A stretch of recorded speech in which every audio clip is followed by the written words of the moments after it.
Hello, my name is Z from boilerguys.co.uk, and welcome to my video it's called Learn Boiler Repair Part 1, as we intend to make some more videos. Should there be any request to make any more videos, just leave a comment at the bottom, comment at us from on Twitter, Facebook, or simply get in touch with us by email. First of all, I'd like to issue the warning, really, that all gas works must be done by a gas safe registered engineer. Apologies for that, but the law is the law, and that is what it is. Okay, first of all, we're going to be looking at the boiler 837 Combi. The reason why I've chosen this boiler is so simple.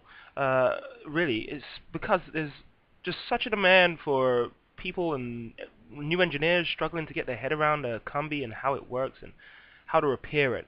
Um, well, essentially, if you don't know how a boiler works, you are not going to be able to repair it, so this video is vital for you.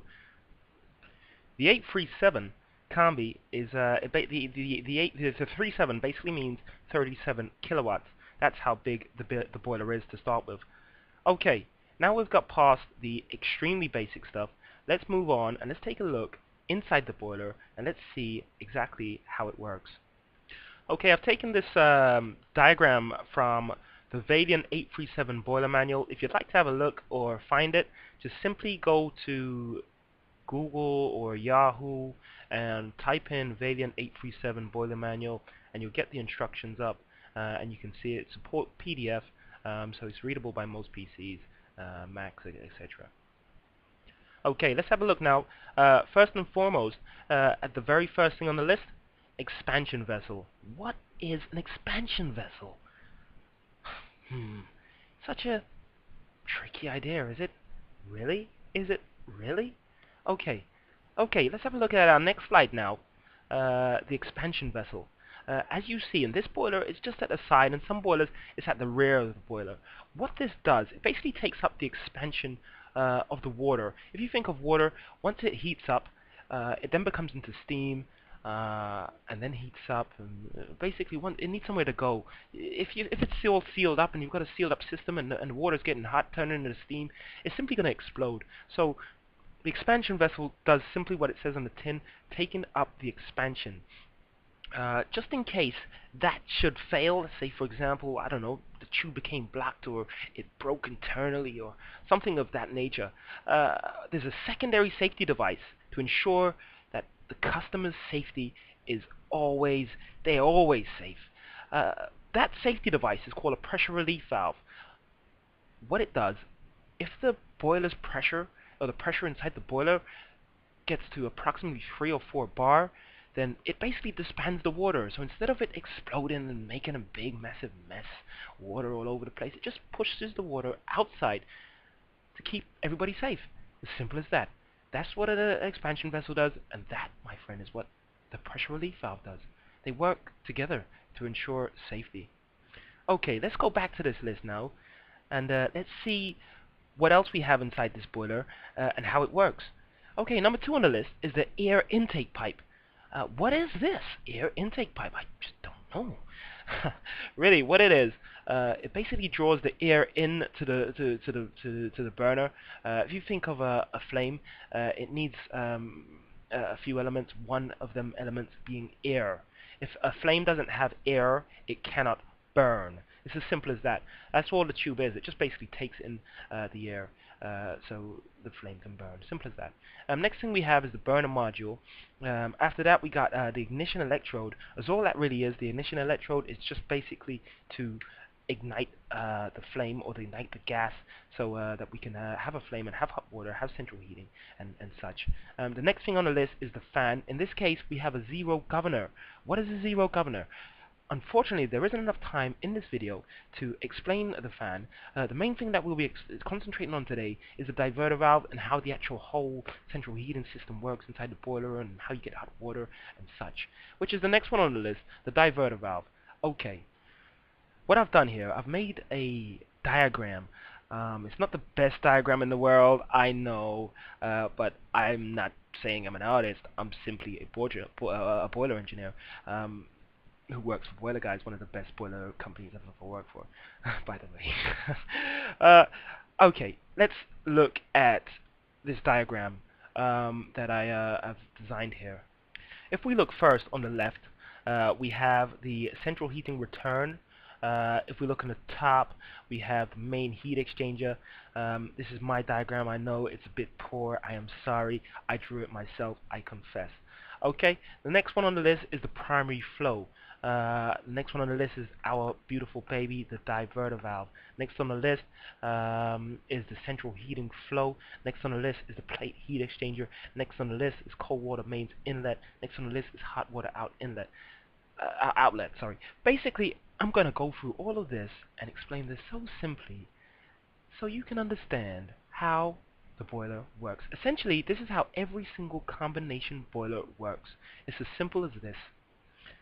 First and foremost, how does the central heating side of the system work? Well, first and foremost, with a combination boiler, you have to understand this first. A combi can only deliver one thing at a time. It can only deliver either central heating or hot water. That's what a diverter valve does. It basically decides which way to send the water. It's just a mechanical valve which allows the water to either go to hot water or to central heating. It's as simple as that. Okay, let's have a look now at the left-hand side of the diagram. Here we have the central heating return. Basically, the return. I've drawn this in a slightly blue color just to indicate that it's a little bit cool. As it's coming from the central heating system, coming back from all the radiators. After going around all the system, it's cooled down. Once it gets back into the main heat exchanger, it then heats up, goes through the primary flow, and then to the beautiful baby, the diverter valve. The diverter valve then chooses which way to send the water. Either it's going to send it to the plate heat exchanger, or it's going to send it to the central heating. Let's look at the plate heat exchanger. Once it goes through, as you see through the little arrow, it goes through into the plate heat exchanger. The plate heat exchanger is basically a steel case. Once it goes through this plate heat exchanger, it heats up the steel,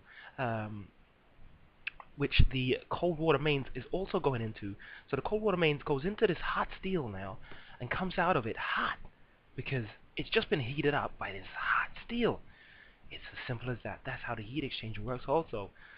Wow. Wow. And that basically is essentially it. That's the simple basic mechanics of the combination boiler, of how it actually works. Believe it or not, it's as simple as that. Okay, now let's have a look at something else on the list. Next on the list is the pump. On my diagram there, I didn't put the pump in because, to be honest, I couldn't fit it in the diagram.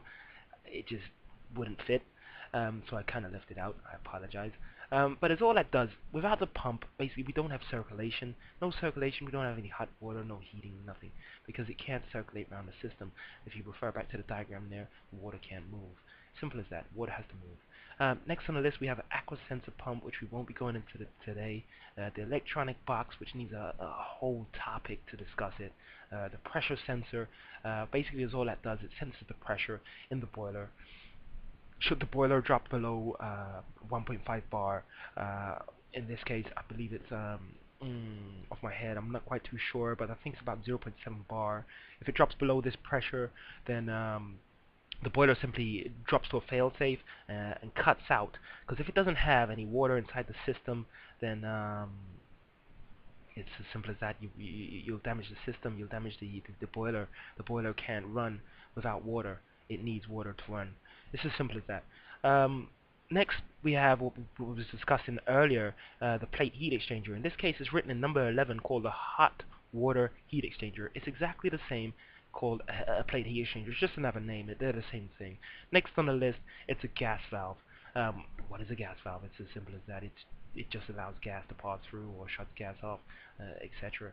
It's as simple as that. Next on the list, we have the heat exchanger.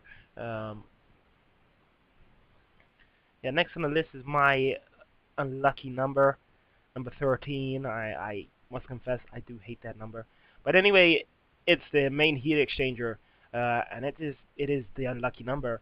If that heat exchanger does happen to go, then you have to spend a lot of money to fix it, because they are very expensive. And they're not the best, they're not the easiest to fit back in. They are very hard. Okay, the next on the list is the flue pipe connection. It's basically where the gases go. It pushes the gases out through this flue pipe connection to send it out of the building. Basically, it's as simple as that. It also takes the fresh air in to allow the boiler to burn correctly. It's as simple as that. And there we go. There we have it. The whole way a combination boiler works, explained to you in 10 minutes. What can I say? I must be good. Anyways, first and foremost, I'd like to thank everybody for watching my video. It's been a pleasure educating you guys. If you have any queries whatsoever on what we've discussed today, feel free to leave a comment, and I'll do my best to get back to you guys. You can email us at info@boilerguys.co.uk with any problems which you find yourself with in day-to-day life, and we'll do our best to help you out. You will require to give us your gas safe number in order to ensure safety. We are not trying to promote unsafe habits out here. We are trying to educate gas safe registered engineers so they can become better at what they do. If you'd like to visit our website, www.boilerguys.co.uk, simply go there and find your way through to articles, and you'll find this video amongst others, which will be there soon, in order